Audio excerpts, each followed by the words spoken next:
አንድ ሐኪም ጠየቀው፣ ምን ሆነህ ነው ግን ይሄ ነገር መንስኤው ምንድን ነው ሲለው፣ እንዲህ እንዲህ አድርጌ ነው አለው። አይ የአሳውን ባልተቤት አግኝተኸው አውፍ ማስባል አለብህ አለው። እዚሁ ዱንያ ላይ ያገናኛቸው ፍለጋ ሄደ፣ አገኘው።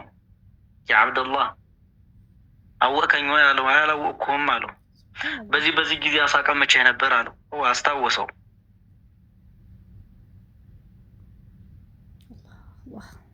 እና አውፍ በልልኝ ሊል ፈልጎ አገኘው። ግን የዛኔ ረግመኝ ነበር ወይ አለው። አዎ አሳውን እንዲሰልጥብህ ይሄው አሳ መልሶ አንተን እንዲያጠቃ አላህን ለምኘው ነበር አለው። እዚሁ ዱንያ ላይ ተገናኙ ማለት ነው። ስለዚህ አንተ በዳይ ሆነህ ስትገኝ ጀግንነት ጀብዱ ከተሰማ የዋህ ነህ ማለት ነው። አንተ ያኛውን ሰው ተከራክረህ ተጨቃጭቃ ምናምን ይሄ ጧን የሚደራረጉት ነገር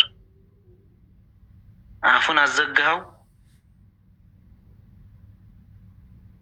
አለማወቅ ነው ማለት ነው። ስለዚህ ሁላችሁም አኼራውን እናስታውስ። ስንገናኝ እንደዚህ ግሩፕም ስትገቡ ያአላህ እስኪ ያስቡት። አሁን እንዲህ ተሰብስበናል እንደዚህ እቺ ሁላችንም አሁን ቂያማ ላይ ስንገናኝ አላህ ሁሉም በቃ እንገናኛለን ሁላችንም እዚያ።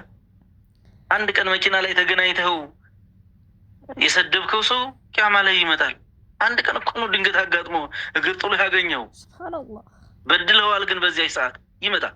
የዚያች ሰዓት ቂያማ ላይ ይመጣል። ምንም የምትቀር ነገር የለችም።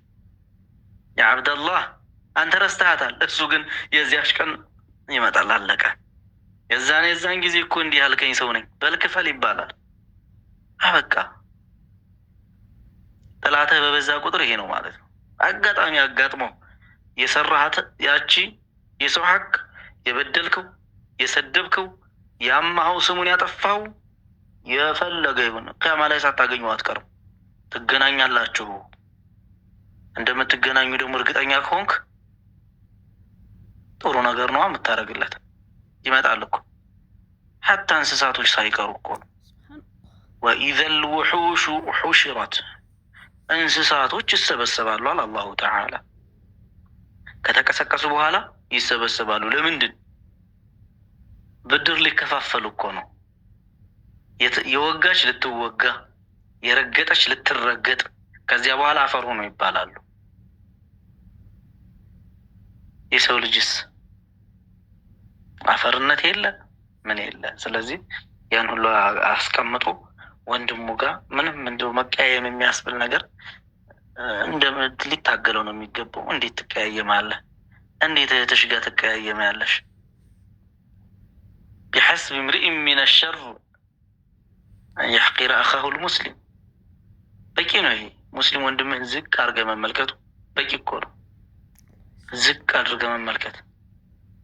ኩሉ ልሙስሊሚ ዐለ ልሙስሊሚ ሐራሙን ደሙሁ ወማሉሁ ወዕርዱሁ።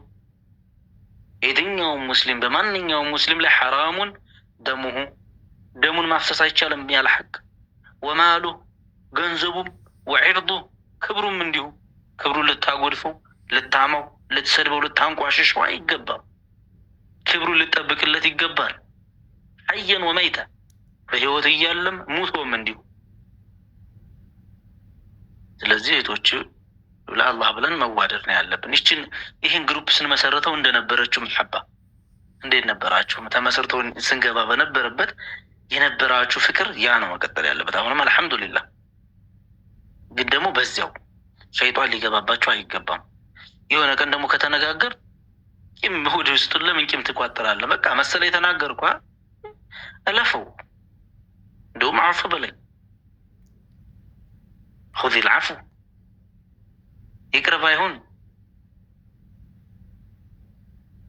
ወልዓፊነ ዐን ናስ አውፍ የሚሉ ሰዎች አላህ ይወዳቸዋል።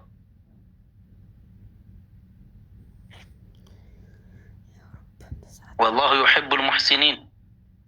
ከቻልክ እንደውም መልካም አድርግለት ለዚያ ለበደለህ ሰው፣ ለዚያ ላስከፋህ ሰው አንተ መልካም ሆንለት። ውስጥህ ላይ ቂም አትቋጥር።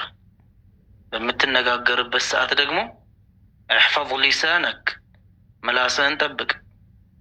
የማይረሳ ቃል አትናገር።